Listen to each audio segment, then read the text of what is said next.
नमस्कार, मैं हूं आस्था और आप देख रहे हैं बातें यूपी की। आज इस बुलेटिन में बात करेंगे बीजेपी ने कैसरगंज से ब्रजभूषण का टिकट काट किसे चुना उम्मीदवार। यूपी SSSC की तकनीकी सहायक परीक्षा के लिए कब तक कर सकेंगे आवेदन। कौन है कॉमेडियन श्याम रंगीला जो वाराणसी से पीएम मोदी के खिलाफ लड़ेंगे चुनाव। और अंत में बात करेंगे चुनाव के बाद यूपी की ब्यूरोक्रेसी में होने वाले हैं कौन से बड़े बदलाव। इसके अलावा प्रदेश की और भी कई खबरों से आपको करवाएंगे रूबरू। तो चलिए शुरुआत करते हैं पहली खबर से। ब्रजभूषण शरण सिंह के छोटे बेटे करण भूषण को भाजपा ने कैसरगंज से टिकट दिया है। करण भूषण यूपी कुश्ती संघ के अध्यक्ष हैं। वह भारतीय कुश्ती संघ के उपाध्यक्ष रहे हैं, लेकिन पिता के अध्यक्ष पद के इस्तीफे के बाद इन्होंने भी पद छोड़ दिया था। कैसरगंज में 3 मई को नामांकन की आखिरी तारीख है। करण नामांकन कल भर सकते हैं। करण सिंह के प्रतिनिधि जगन्नाथ तिवारी ने आज कैसरगंज से नामांकन के 4 सेट खरीदे हैं। अभी वे उत्तर प्रदेश कुश्ती संघ के अध्यक्ष हैं और पहली बार कोई चुनाव लड़ रहे हैं। उत्तर प्रदेश अधीनस्थ सेवा चयन समिति ने तकनीकी सहायक परीक्षा 2024 के लिए ऑनलाइन आवेदन प्रक्रिया कल से शुरू कर दी है। इच्छुक और योग्य उम्मीदवार आधिकारिक वेबसाइट upSSC.gov.in के माध्यम से इन पदों के लिए आवेदन कर सकते हैं। आवेदन करने की अंतिम तारीख 31 मई 2024 निर्धारित की गई है। भुगतान की अंतिम तिथि 6 जून है। इस भर्ती अभियान का लक्ष्य तकनीकी सहायक परीक्षा द्वारा कुल 3,446 रिक्तियों को भरना है।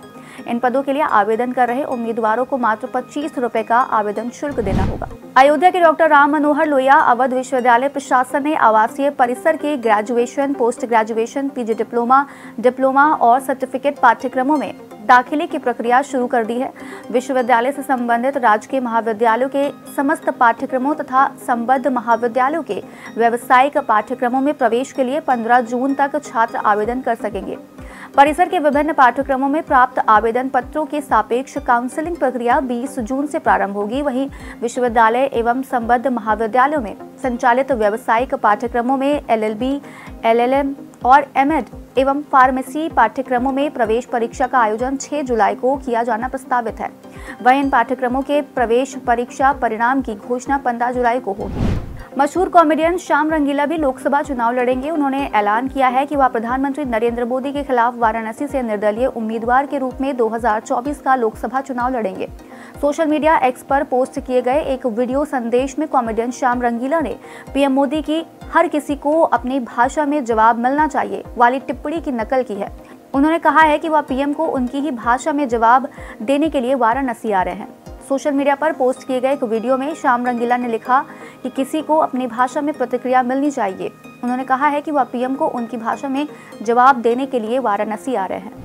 MP MLA कोर्ट में कांग्रेस नेता व सांसद राहुल गांधी के खिलाफ चल रहे मुकदमे में आज सुनवाई नहीं हुई। न्यायाधीश की तैनाती नहीं होने की वजह से सुनवाई नहीं की जा सकी। अब मामले की सुनवाई 14 मई को होगी। बता दें कि ये पूरा मामला साल 2018 में कर्नाटक चुनाव के समय का है, जब राहुल गांधी ने अमित शाह पर अभद्र टिप्पणी की थी।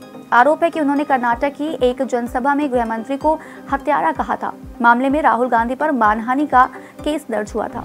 लखनऊ में परिवहन विभाग के MD मासूम अली सरवर ने नोडल अधिकारियों को बस स्टेशनों का निरीक्षण करने और यात्री सुविधाओं को दुरुस्त करने का निर्देश दिया है। विशेष रूप से भीषण गर्मी में यात्री सुविधाओं की स्थिति का जायजा लेने और उन्हें सही करने का निर्देश दिया है। इसमें ठंडे पानी की व्यवस्था, यात्रियों के बैठने, टॉयलेट की सफाई, AC, वेटिंग हॉल का रखरखाव समेत अन्य यात्री सुविधाओं का निरीक्षण करने को कहा गया है। इसके साथ ही परिवहन निगम की बसों में ड्राइवर और कंडक्टरों की स्थिति की समीक्षा करते हुए रिपोर्ट प्रस्तुत करने के निर्देश दिए हैं। वाराणसी में रोपवे के निर्माण में सुरक्षा के अंतर्राष्ट्रीय मानकों का विशेष ध्यान रखा जा रहा है। स्विट्जरलैंड से उपकरणों के साथ ही वहां के इंजीनियर भी वाराणसी आएंगे। रोपवे के उपकरणों का इंस्टॉलेशन स्विट्जरलैंड के एक्सपर्ट इंजीनियरों की निगरानी में होगा। रोपवे का निर्माण स्विट्जरलैंड आधारित कंपनी बर्थोलेट कर रही है। रोपवे के निर्माण में यात्रियों की सुरक्षा और सुगमता का विशेष ध्यान रखा जा रहा है। काशी में हो रहे देश के पहले अर्बन पब्लिक ट्रांसपोर्ट रोपवे के उपकरणों के इंस्टॉलेशन के लिए मई में सभी इंजीनियर वाराणसी पहुंच जाएंगे।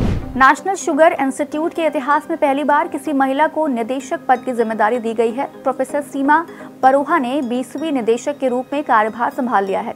वर्ष 2014 से वे इंस्टीट्यूट के बायोकेमिस्ट्री विभाग की प्रोफेसर और विभागाध्यक्ष थी। उनके अनुसार NSI को centre of excellence for biofuel बनाया जाएगा। इसमें IIT के साथ मिलकर काम करेंगे।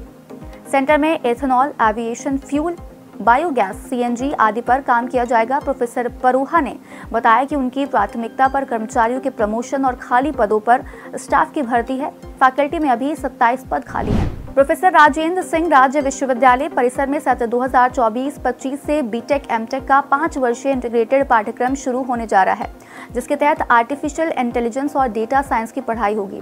सत्र 2024-25 में प्रवेश के लिए 1 मई से ऑनलाइन आवेदन की प्रक्रिया शुरू हो गई है। विश्वविद्यालय इस सत्र से परिसर में कई नए पाठ्यक्रम शुरू करने जा रहा है। इसमें बीए, एलएलबी और बी फार्मा के पाठ्यक्रम भी शामिल हैं। वहीं परिसर में पहली बार बीएससी का पाठ्यक्रम भी शुरू होने जा रहा है। साथ ही 6 विषयों physics, chemistry, maths, zoology, botany और बायोटेक्नोलॉजी में एमएससी का पाठ्यक्रम शुरू किया जा रहा है।